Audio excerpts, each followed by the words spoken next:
Hello, Potato! It's the last Saturday before Christmas, which means two things. This is the last weekend magic before Christmas, and you probably still have some shopping to do. Maybe a little bit, maybe all of it.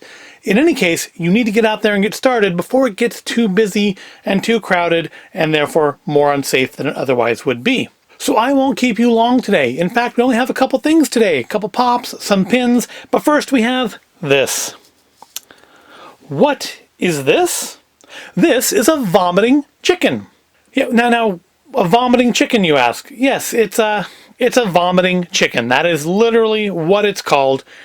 Ultimately, it's an egg separator, which means it's basically a unitasker, which are bad generally, but it's also cute, which I guess gives it a secondary task, to be a cute and decorative item.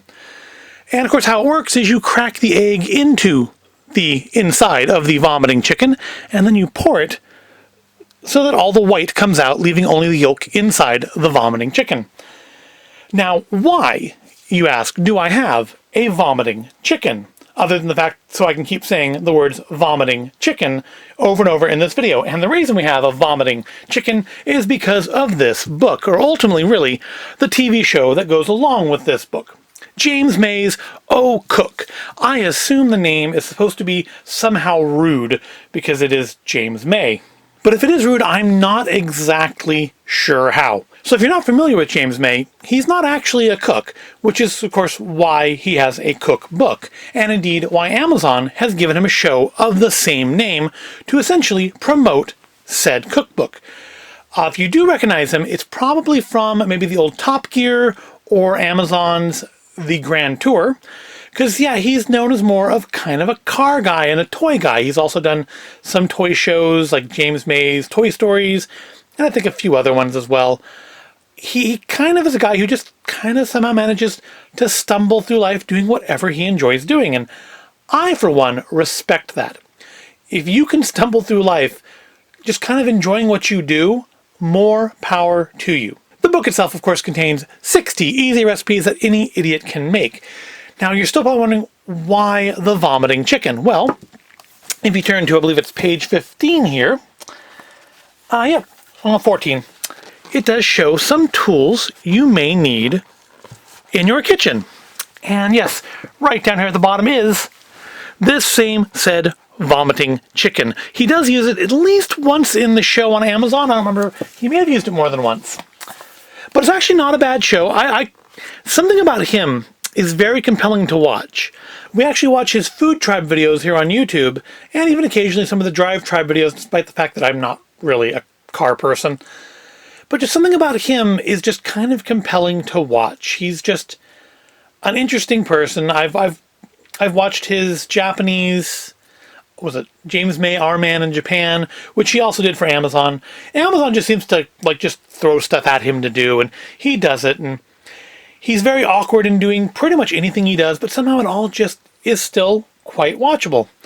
But yeah, that's why we have a vomiting chicken, because he used his vomiting chicken on Oh Cook.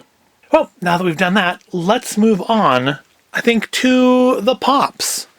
Move on to our Funko Pops. Let's clear the set and move on to this.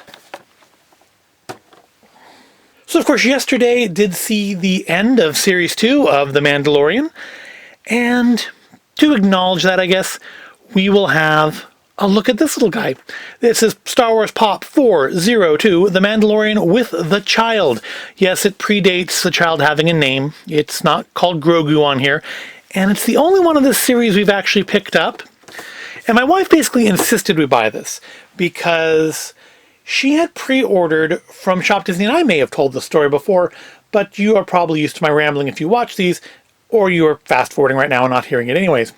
But she had pre-ordered the Mandalorian with the child in the hover pram, the big pop, the big, large pop that would have, showed the hover pram floating alongside of him as they strode through the desert. And, we came out in the stores, and we saw it in the stores, and we didn't buy it because she'd pre-ordered it. And then, after it was no longer available in stores, we got the cancellation notice from Shop Disney saying, "Oh yeah, we sold too many of these. You're not getting yours." Tough. So yeah, when we saw this in Hot Topic, she basically insisted we buy it. So let's pop it out of the box and see what it looks like. Here they are, free of their plastic and cardboard prison, Din Djarin and Grogu. And this one's kind of cool because instead of having like a black base, what a lot of Star Wars pops have, this has the smoke from Din Djarin's rocket pack. And of course, yes, it's a bobblehead because it's a Star Wars one, and all Star Wars pops are bobbleheads, just like the Marvel ones. But there's some nice detail on here, unless you hold it like that and you can see the bobble. But it is a nice pop. It's one of the nicer ones. I think it's the only one of Mando we actually have. All the other ones we have from this series are of the child. We have like 3 childs, plus the big like life-size Grogu. And then we have now just this one of the Mandalorian himself. But it is a nice one. I didn't fight exactly hard on buying it, but I mean I'm not super torn up about not getting that other Mandalorian Pop set. These big ones, you got to store them places. You can't just stack them in with the normal pops. And this is actually, I think ultimately kind of a nicer one with both characters that just takes up the normal space of a normal pop. But yep. Cute, little shiny, decent detail, not bad at all.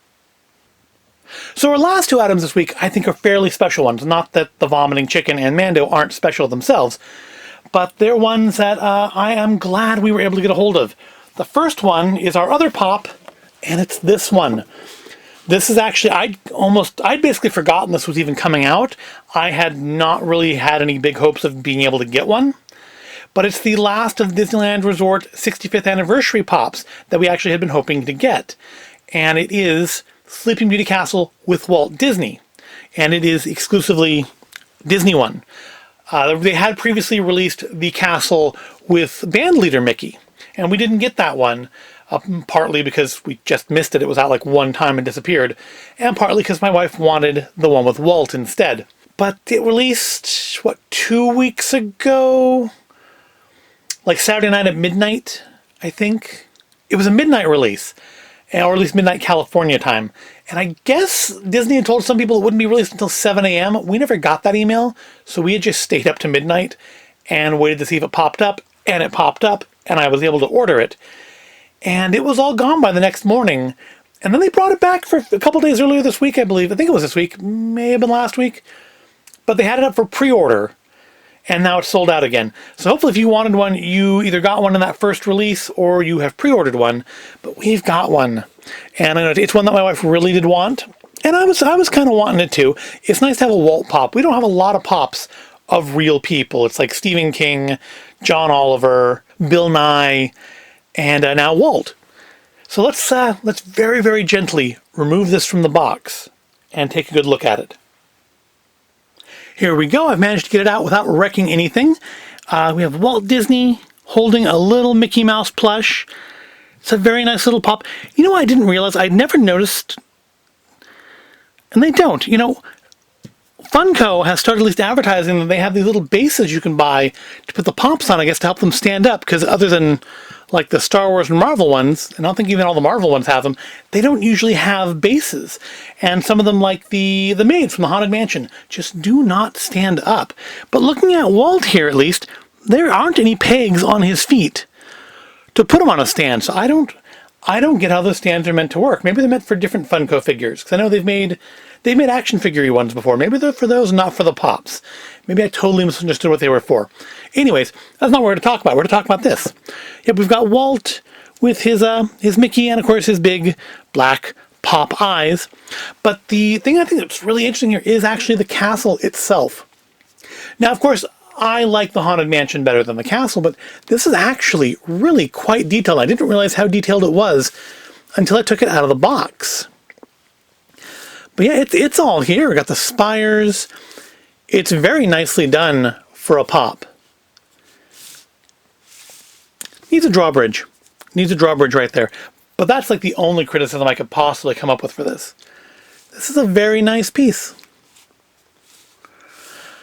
Yeah, I'm assuming it's the same castle that came with the bandleader Mickey. I don't have one of those, so I can't compare it. But I mean, they are both Sleeping Beauty castles, so I don't know why they would be different. The difference on here is just that it does come with the Walt Pop instead of the band leader Mickey. And one thing they both seem to have in common right now is they are both unavailable unless you want to spend way too much money through a flipper, which I wouldn't suggest.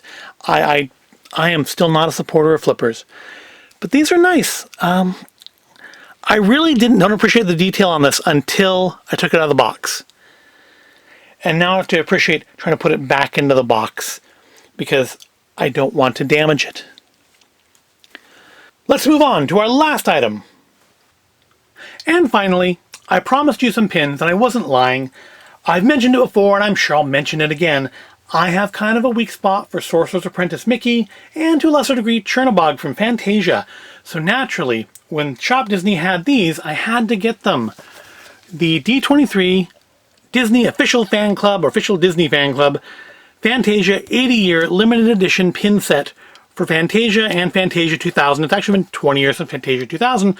That's how come we have our little friend, the flamingo with the yo-yo in here. Because I believe all the rest of them are from the original one, except for him. This is a limited edition of 2000. They are standard Mickey pinback pins. I have checked already. I can't remember which pin set it was that we had that was boxed like this. It didn't have the Mickey pinbacks. Was it Black Widow? I don't remember. Anyways, I do now have 2 Chernabog and Sorcerer's Apprentice Mickey pins for the 80th anniversary. One thing is, I kind of like the Chernabog here maybe a little bit better. I like the musical notes. They all have the musical notes on them indicating that Fantasia is about the music as much as it is the visuals. But I feel like we have better detail on Chernabog's face here. I don't know how well it shows up on camera, but if you remember that other Chernabog pin, basically it was like just 2 lines for the eyes and a line for the mouth. And on this pin, he actually kind of has a face, which is nice. I suppose it balances out the fact that they've given Mickey those kind of almost pop-like black eyes that they had on the Christmas Carol pin as well. But these are very nice. You got Mickey with the broom, you've got the flamingo and the yo-yo, you've got yourself a little Pegasus, a giant hippo, and some butterflies. And it's a very nice little pin set. Like I said, limited edition of 2000. I do believe these are gone from the Shop Disney website. I think we actually ordered these a couple months ago, like before I ordered the Chernabog pin separately, and they just took a long time to get here. Because as you realize, if you've ordered anything this year, be it from Shop Disney or Lego or even Amazon, things take a long time to show up now. It's everything's good and backed up in the shipping industry. But they are here. They showed up in good condition. I have no complaints about the way they arrived. And they are very, very nice indeed for somebody who likes Chernabog and Sorcerer's Apprentice Mickey.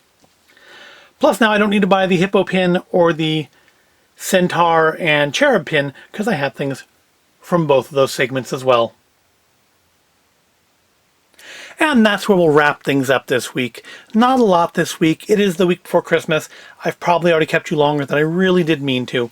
But yeah, go out there and do that shopping. Get it done. Don't wait any longer.